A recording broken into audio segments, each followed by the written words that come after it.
Në shoqërinë tonë, gjithnjë e më shumë po flitet për përfshirjen dhe mbështetjen e personave me nevoja të veçanta, por shumë familje ende përballen me sfida të ndryshme të shumta me mungesë informacioni, e ndonjëherë edhe fatkeqësisht me ndjenjen e vetmisë. Për të ofruar mbështetje, udhëzimi dhe inkurajimi për këto familje, Boletini ka sjell një doracak nuk je vetëm.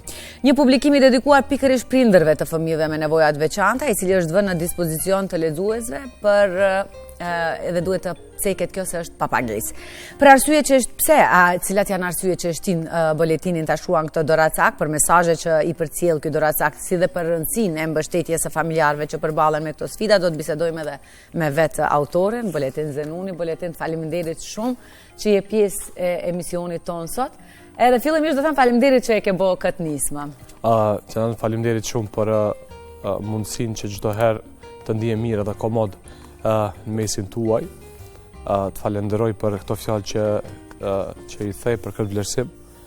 Për mua shumë i rëndësishëm kur marr vlerësime të tilla prej miqve, prej dashamirëve. Faleminderit edhe një herë. Zakonisht vetë natyra, vetë jeta, sfidat janë na detyrojnë që më së shumë të fokusohemi tek personat me nevoja të veçanta, asnjëherë tek prindërit. Pse lindi ideja që prindërve tua dedikosh pikërisht një doracak, edhe pse duket si një libër besa, që do ju ndihmon, dhe me vetë titullin e kuptojmë se qëllimi është ju tregosh se nuk janë vetëm, apo mënyra se si ti përballojnë sigurisht të gjitha rrethanat. Si lindi ideja e gjithë kësaj? Ideja ka lindë një kohë shumë më gjatë, por fatin e pat realizimi i këtij doracaku tash. Do thotë ka dikon një javë që është publiku. Fillimisht ka lind ideja dhe dëshira duke i pa fillimisht prindërit e mi dhe familjarët e mi, për gjithë ata që nuk e din dhe nuk njihemi. Unë kam pas fatin që të gjatë karrierës time, qasjen time profesionale ndaj kësaj kategorie ta jap edhe në aspektin edhe në rolin e një edukatori special, në rolin e profesionisti, por mbi gjitha në rolin e një familjari. Një personi që nga afër e ndjen. Që e ndjen, ka bashkëtu me një gjendje të tillë, është rrit duke pa një motër të vet se si kalon sfidat, duke qenë person me nevoja të veçanta, person i veçantë, kisha thënë, duke parë prindërit se si ecin një rrugë mjaft të vështirë, me shumë peripeci, me shumë sfida, por duke mos u dorëzuar asnjëherë. Atë vulën e idesë për të realizuar një doracak të tillë e ka marrë gjatë punës praktike me fëmijë me nevoja të veçanta, duke pa se pyetjet që lindnin nga familjet e tyre pas çdo seance terapeutike, si ta bëjmë këtë, si ta tejkalojmë këtë vështirësi, zakonisht lind vetvetiu dhe do të thonë në mënyrë shumë të natyrshme. Neve na mbeshet post profesionit tonë si edukator special, na mbeshet edhe profesioni i këshilluesit familjar. Po, patjetër. Sepse e ndjejmë obligime dhe kemi për detyrim që të ndajmë kohë për t'i dëgjuar hallat dhe brengat e prindërve, jo vetëm në aspektin e trajtimit, por edhe aspektin e punës së më tutjeshme dhe të kohës tjetër që e kalojnë në shtëpi. Është patjetër se në fund të ditës jeni një trekëndësh që patjetër duhet të funksiononi në mënyrë shumë të mirë për të pasur sukses në fund të ditës fëmiu. Absolutisht. Prindërit në atë trekëndshin prind, pacient ose fëmijë edhe terapist, do të thotë prindërit janë ajo hallka kryesore, pa të cilën nuk funksionon procedura. Do të thotë nëse prindërit i kemi në krah dhe prindërit i kemi të gatshëm për bashkëpunim, atëherë për ne procedura është jashtëzakonisht shumë më e lehtë. Edhe një ditë tash pse mos t'i mbledhi gjithë këto pyetje, gjithë këto shqetësime, gjithë atë përvojën time, edhe familjare edhe profesionale, t'i nxjerr në formë shkruar, që prindërit të kenë mundësi secili t'i lexojë, sepse jo, ndonjëherë kanë edhe ndrojtë të pyesin apo të kështu që e kanë në duar dhe gjithmonë kur ndihen keq. Absolutisht, po, absolutisht, edhe thjesht ndonjëherë prindrit kanë pyetje, po nuk dinë si t'i formulojnë. Kanë ide, nuk dinë si t'i shprehin. Kanë dhimbje dhe brenga, por kanë frikë si të ballafaqohen me një realitet, ose nuk dinë si t'a shprehin atë. Dhe dhënë pikërisht gjitha këto i kam marrë, i kam përmbledh, duke shtu përvojën time profesionale dhe përvojën time familjare, dhe ka dalë në dritë një dorajcak i tillë, që shpresoj se sa do kudo do t'i zbut pak atë brengën familjare, do t'i zbut pak dhimbjet që ndjejnë prindërit, dhe mbi gjitha nuk do t'a ndinë, do të thotë veten se janë vetëm, pikërisht për këtë arsye dhe kam zgjedhur titullin Nuk je vetëm. Vetëm për këtë arsye që ta dinë se ka dikush që i mendon, ka dikush që shqetësohet për nën edhe mbi gjitha e bashkëndjen, sepse unë para se t'ju qasem atyre në formën profesionale, unë gjithmonë ju qasem fillimisht si familjar, pastaj si profesionist. A i ka munguar diçka e tillë shoqërisë tonë? Absolutisht. Është një prej pikave që kam vlerësuar se mungon më shumë. Për fat mirë kemi shumë profesionistë, shumë terapistë. Edukator special numri poshtohet çdo vit. Për këtë jam shumë falendërues vetdijes mbi të gjitha shoqërore që po ngritet dita ditës për ta pranuar, do të thotë fillimisht këtë kategori, pastaj edhe për të punuar dhe për t'u përkushtuar kohën këtyre personave. Edhe kam pasur se aspektin material, shkencor, hulumtues, shumë pak po punohen këtë aspekt. Dhe kam shfrytzuar këtë moment që të sill diçka, edhe të lë si pjesë e themet trashëgimisë kolektive, që gjeneratat pas neve që vinë, gjeneratat e reja të edukatorëve special, dhe jo vetëm, po gjithë profesionistëve, sepse kjo fush kujdesi për këtë kategori dhe për ta prind, nuk duhet të jetë vetëm edukatorëve special e logopedëve, po duhet të jetë të gjithëve pa dallim.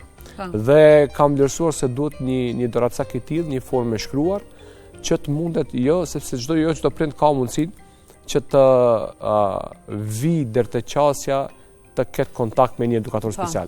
Edhe spaku ta ketë një material në dorë, të lexoj edhe derisa të marrë një vendim tjetër, pa në të ardhmen ta ketë një lloj doze të sigurisë se ndihen mirë dhe ka dikush që mendon për ta. Që mendon për ta dhe shtu për ta. Pak më herët e tham se hallka punëtorëse speciale dhe prind dhe person me nevoja të veçanta është shumë e rëndësishme. Po sa është i rëndësishëm edhe informimi i saktë i prindërve rreth situatës, rreth gjendjes momentale apo diagnozës me të cilën përballet fëmiu apo motra, vllau me të cilin ata edhe duhet të ballafaqohen. Se edhe ata kur kanë një informacion sa më të saktë dhe janë sa më të informuar në mënyrën e denjë, normalisht e kanë edhe më të lehtë ta përballojnë gjithatë situatë dhe gjithatë polemik e cila ju shkaktohet edhe në situata shtëpiake. Ne gjatë punës tonë praktike ballafaqohemi me dy probleme kryesore që i kemi me familjet që kanë persona me nevojë të veçanta. Problemi i parë edhe kryesori, që është gjë shumë e natyrshme dhe shumë normale, është fakti se ekziston një mur për ta që te kalohet me vështirësi, që është pranimi i realitetit se ta ka një fëmijë ndryshe. Punojmë shumë këtë aspekt, që t'i bindim prindërit se kjo që ka ndodh, tash duhet të ecim para, sepse qëllimi në këtë rast është ecja para edhe përparimi i zhvillimit të fëmijës.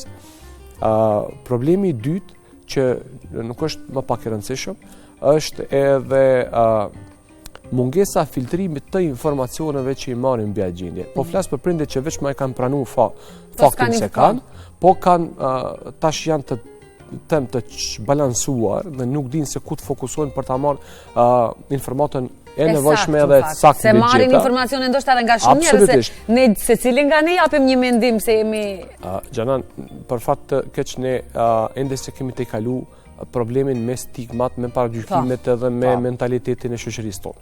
Tash duke jashtuar këtu edhe aspektin e përparimit teknologjik, të informacioneve të shumta, tashmë edhe ChatGPT-n e kemi edhe inteligjencën artificiale ku mjafton vetëm me përshkruar në forma pak më të shkurtë idenë edhe me një mendim, dhe jo shpesh herë ai mendim është i saktë.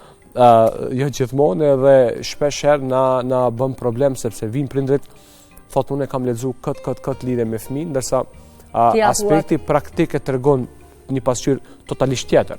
Edhe ne zakonisht punojmë me atë që fëmia shfaq. Për atë arsye ne si terapist edhe si edukator special gjithmonë i bëjmë vlerësimet fillimisht të fëmijëve, anë pozitive dhe negative, anë të dobta dhe të vorta, për të arritur për ta krijuar një profil të atij fëmie dhe për të pasur se çka mundemi me punu dhe çka nuk mundemi me punu.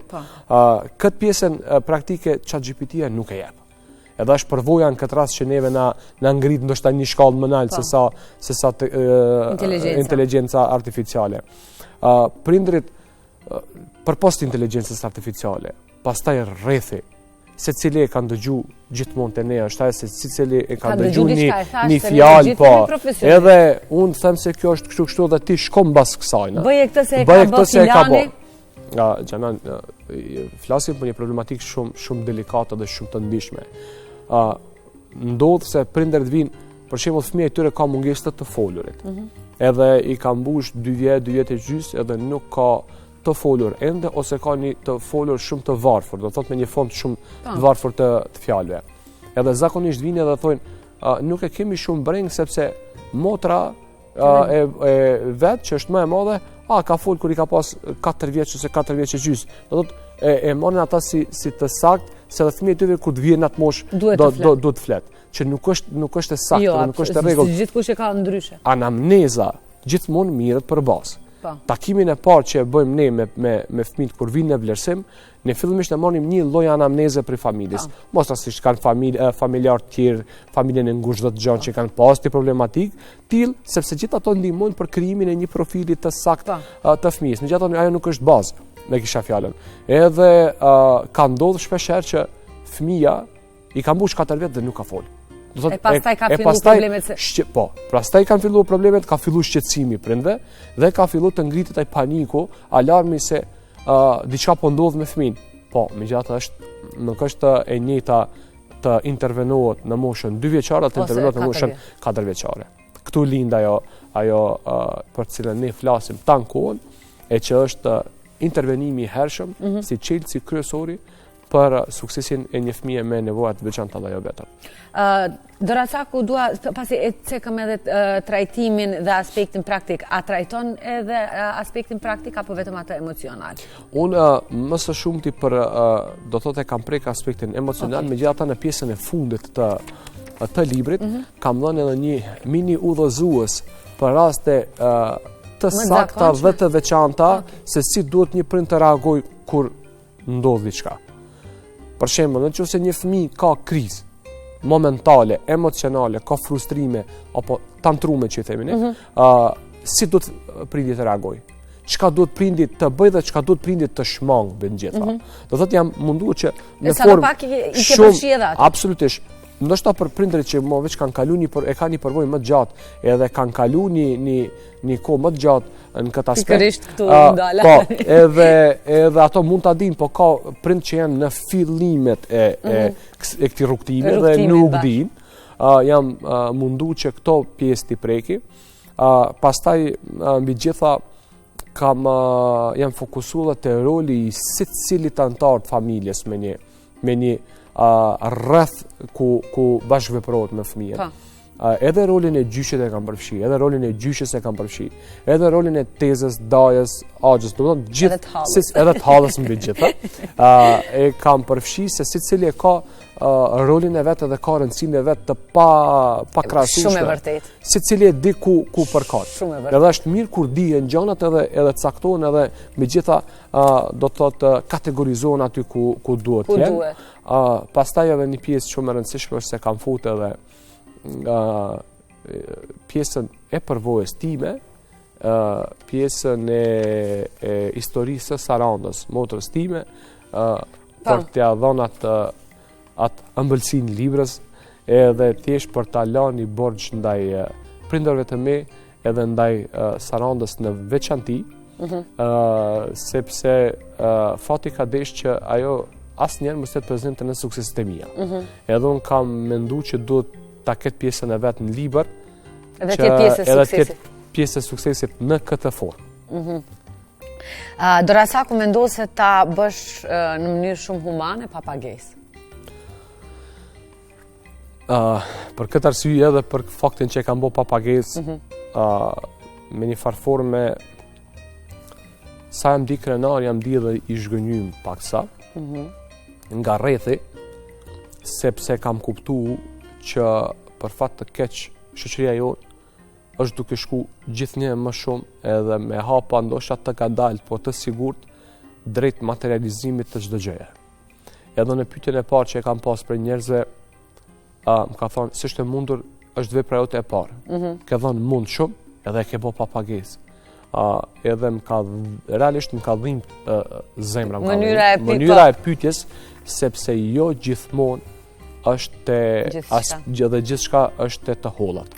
Une kam bo këtë libër për thjesht fillimisht për t'ju falendëruar Zotit që më ka zgjedh që t'jem edhe të mirem me këtë punë, që është punë njëra ndër punët ma fisnike dhe ma humane e mundshme, edhe ndihem shumë mirë, pastaj për ta la borxhin ndaj prindërve të mi për gjithat që e kanë kaluar dhe vazhdojnë ta kalojnë me babi me 72 vjet mbi supet e veta, edhe nana me 66 vjet të veta, edhe vazhdojnë që me energjinë e një të riu 20 vjeçar të punojnë për Sarandën, të angazhohen, mos ndalin asnjëherë, dhe janë si ato generatorë sa ma shumë hargjojnë, do të thotë energjia ato mbushin realisht, kthehet ajo.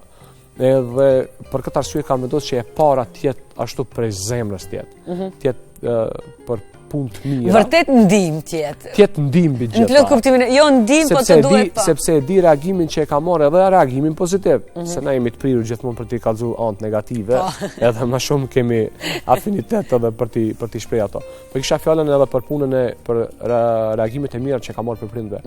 Se doja të them pasi që janë vetë prindë të cilët tërë jetën ja kanë kushtuar motrës dhe kanë kaluar shumë sfida me të. Ata si e morën këtë? Po nuk e di si mund të përshkruhet gëzimi dhe krenaria ndryshe pos të kishte qenë prezente dhe të kishte pa në sytë e tyre një gëzim. Është një gëzim i pa imagjinueshëm, gjë që mu ndonjëherë dhe mban keq sepse nuk du t'i shoh me lot në sy. Ata ishin lot gëzimi. Ata janë lot gëzimi. Edhe ka qenë jashtëzakonisht shumë e mirë sepse ata kanë llogaritë që po shpërblet një mund i tyre. Fiks. Po shpërblet një mund i tyre dhe një mund po shpërblet jo vetëm i tyre, po i shumë prindve që kanë probleme të tilla. Prindët e mi kanë pas fatin që me Sarandën të jenë në një shtet jashtë shtetit tonë, të kenë mundësinë që nuk e kanë gjithë. Saranda të trajtohet në një shtet shumë të fortë socialisht dhe ekonomikisht. Edhe janë gëzu që ata që nuk e kanë pas këtë mundësi s'paku ta kenë një mundësi tjetër dhe të zbutet dhimbja dhe gjendjet në të cilën kalojnë. Edhe e kam bë edhe kam menduar edhe për një pjesë tjetër, jo të gjithë, për shkak se kam qenë limituar në tirazhin e kopjeve të librit dhe pothuajse gjitha kopjet që i kam pas i kam shpërnda atje ku ka pas nevojë. Për të arrit ky dorasak tek secili prej atyre që ka nevojë, unë kam krijuar dhe versionin elektronik të librit. Që e kam bë, gjithashtu është papagesë dhe mjafton me një klikim në linkun që e kam kriju.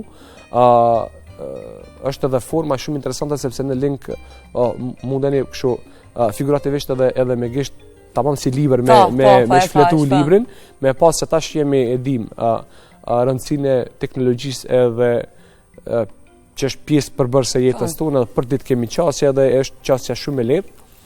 Edhe në këtë arsye e kam bërë që të mundet secili me shfletu dhe me lexu. Gjithë ata që na ndjekin këtë moment edhe u lindi tash ideja se pas ka version të tillë pa pagesë ku mund ta lexojmë, mjafton të më kontaktojnë në çfarëdo lloj platforme në internet, kudokohë që e gjejnë emrin Buletin Zenuni, të më kontaktojnë edhe unë me dëshirën më të madhe do a përcjell linkun ku do të mund ta shfrytojnë dhe ta kenë mbi gjitha librin për çdo herë dhe sa që të kenë dëshirë, nevojë edhe për ta lexuar dhe për ta pas. Buletin, ta krijosh një libër nuk është edhe shumë e lehtë edhe nga ana financiare. Kishe përkrahje, pasi që e ke bë pa pagesë? Gjitha investimet kanë qenë Gjithë investimi që kam bërë në libër është investim i miqve të mi. I kam disa miq të jashtëzakonshëm, pa të cilët aspekti teknik i librit nuk kish pas mundësi mu realizu.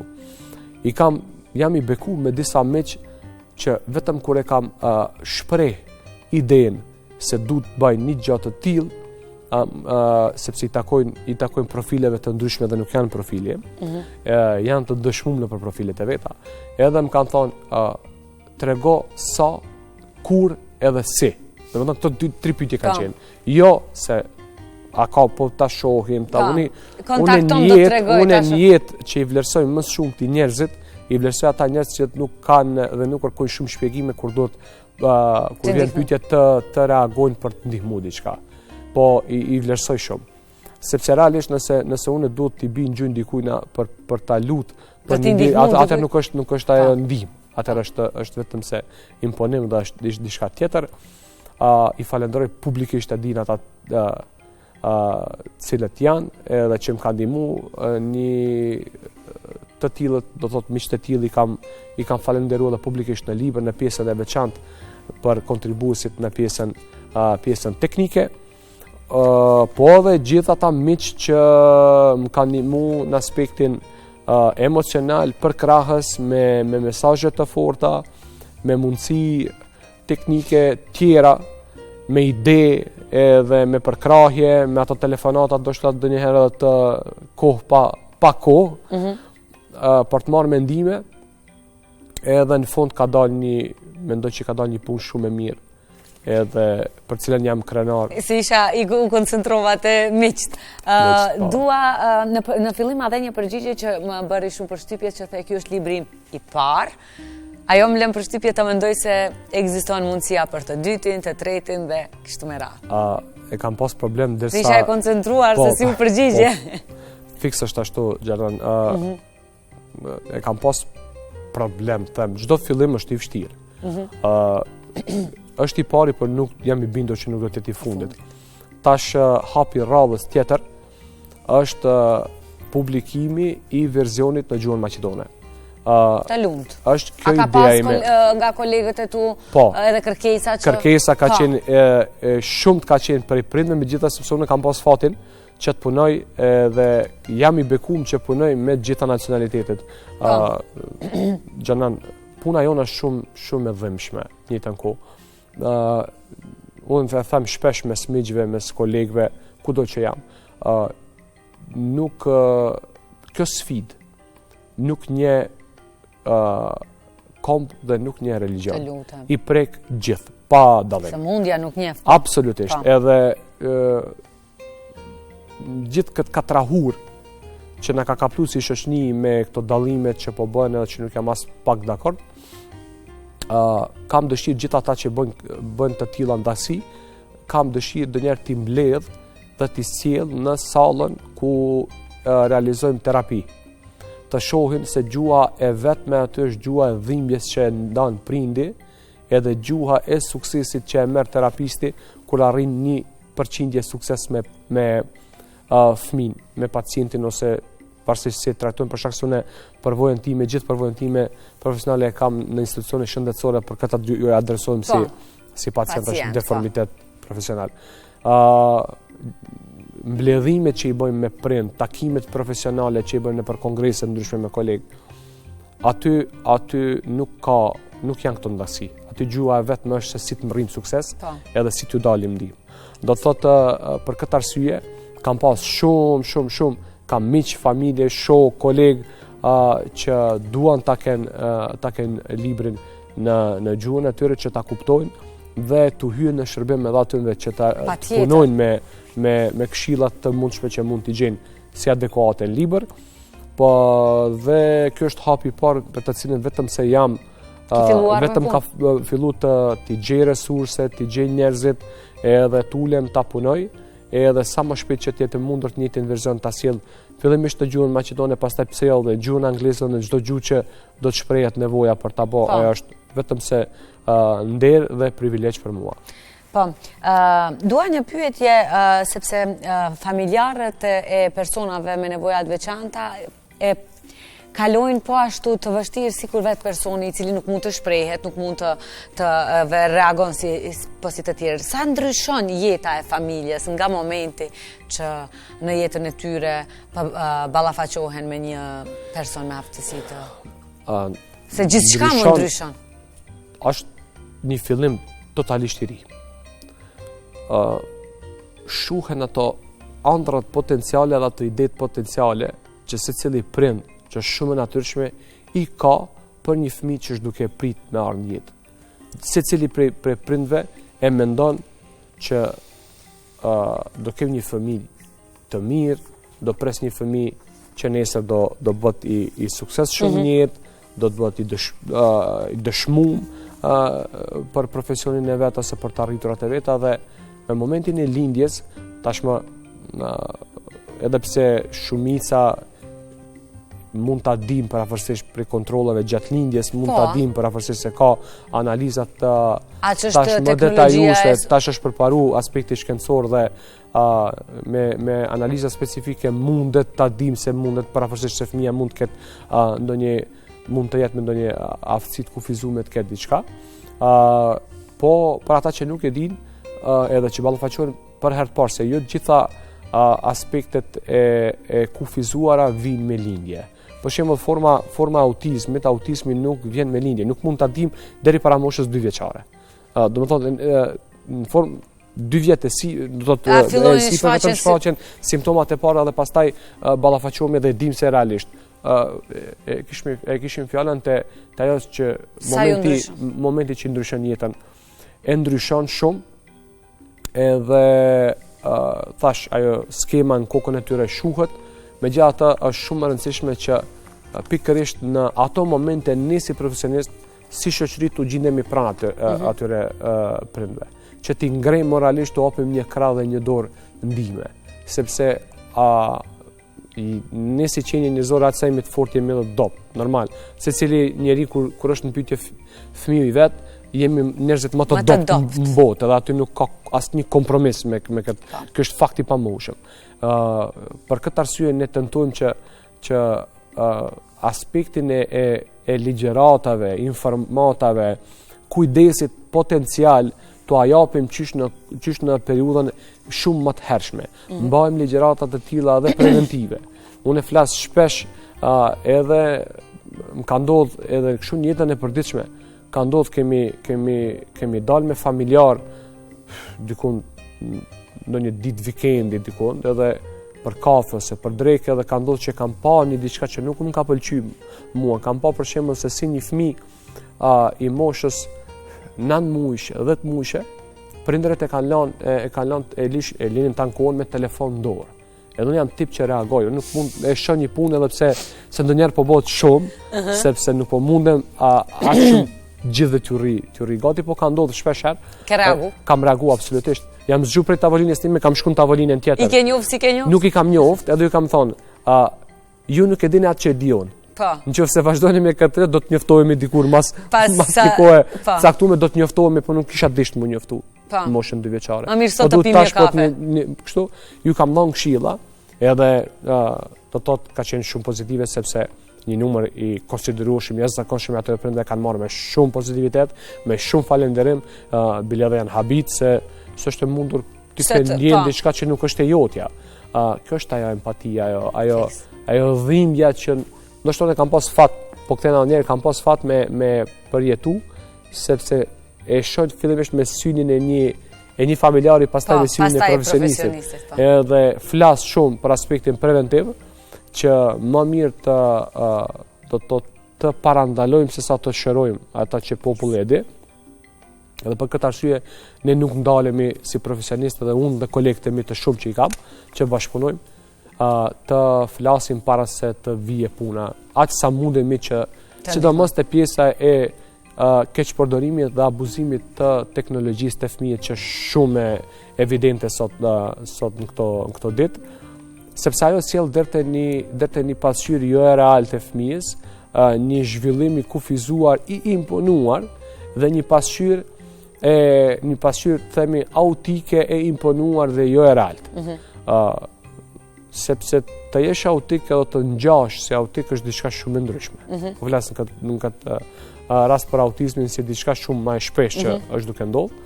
Edhe ka ndodhur për përvojës vinë prindërit mendojmë që fëmia është autik edhe gjatë vlerësimit. Ndërsa ai vetëm nuk i ka plotsu disa kushte sepse për ta vlerësuar se është fëmia me autizëm është një farë protokolli profesional ku duhen disa kushte të plotësohen. E kam pasur që për gjithë ato kushteve një, ndoshta dy maksimum nuk i ka plotësuar, do të thotë dy i ka plotësuar vetëm se. Tjerat jo. Edhe kam pasur që kam vlerësuar se me pak punë mund të arrihet shumë sukses. Mjafton të minimizohet çështja e përdorimit të telefonit, tabletit, smartphone-ve, televizorit dhe të kthehet fëmia në binar dhe të kthehet në realitet. Unë nuk jam kundër përdorimit të telefonit, se shpesh na hasmi me keq kuptime kështu profesionale, sepse nuk mund të izolosh një fëmijë sot për përdorimit të teknologjisë në këtë kohë. Sepse mjafton të jetë me një rreth ku fëmijët tjerë përdorin, ku ne si prind vetë përdorim si familjar, nuk mund ta ndajmë fëmijën. Megjithatë unë jam kundër mos mbikëqyrjes të fëmijës se çka shef nëpër ato telefona. Do thotë me abuzimin e përdorimit të këtyre telefonave. Ne jemi të vetëdijshëm se mjafton vetëm me një klikim të ndroj diametralisht përmbajtja e programit që shef. Është duke u rrit numri i fëmijëve që kanë probleme me belbëzimin. Është një problematik me rritje të frikshme. Edhe kjo kitë si pasojë e përmbajtjeve që po shohin fëmijët. Mjafton tash të sheh një film vizatum shumë të këndshëm, me muzikë shumë të këndshme, me përmbajtje shumë të këndshme, që për shtatët moshës, dhe mjafton vetëm me një lëvizje të gishtit, pa dashje, të del një përmbajtje me përmbajtje traumatike të. Edhe shpesh ndodhin që ato përmbajtje ta gjejnë trunin ashtu të paprgatitur dhe ta sulmojnë bashkë në atë pjesën ku preket do të kosh qendra të folurit. Edhe shpesh fëmijët belbëzojnë. Në pyetjen e parë kur vinë prindër që kanë probleme me belbëzimin e fëmijëve të tyre, edhe në pyetjen e parë thonë, mos ka pas fëmia ndonjë traumë.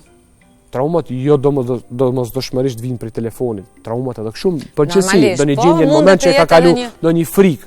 Se zakonisht prej frikës vinë shumica. Edhe frika është ajo. Edhe ne kur fillojmë suni themi fjalët ashtu. Absolutisht. Kjo është fakt, po te fëmijët është më ndryshe sepse truni është. Ajo ngelet pastaj. Ende është duke u formuar. Edhe për atë arsye unë ju apeloj gjithë prindve që të kenë kujdes se fëmijët e tyre çfarë shohin, edhe të jetë me dozë të caktuar të kohës në të cilën e kalojnë. Jo të lihen pafundësisht, të lihen pa kontroll, vetëm sepse në këmbim po e marrin prindërit atë një rati, një komoditet dhe po mund t'i kryjnë punët e tyre. Unë e di që jeta është shumë dinamike.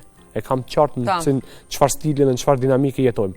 Megjithatë, fokusi gjithmonë do të jetë fëmia. Nëse nuk është fëmiu fokus, atëherë nuk e di a ja vlen barra që ran për gjithë këtë angazhim që ne e bëjmë.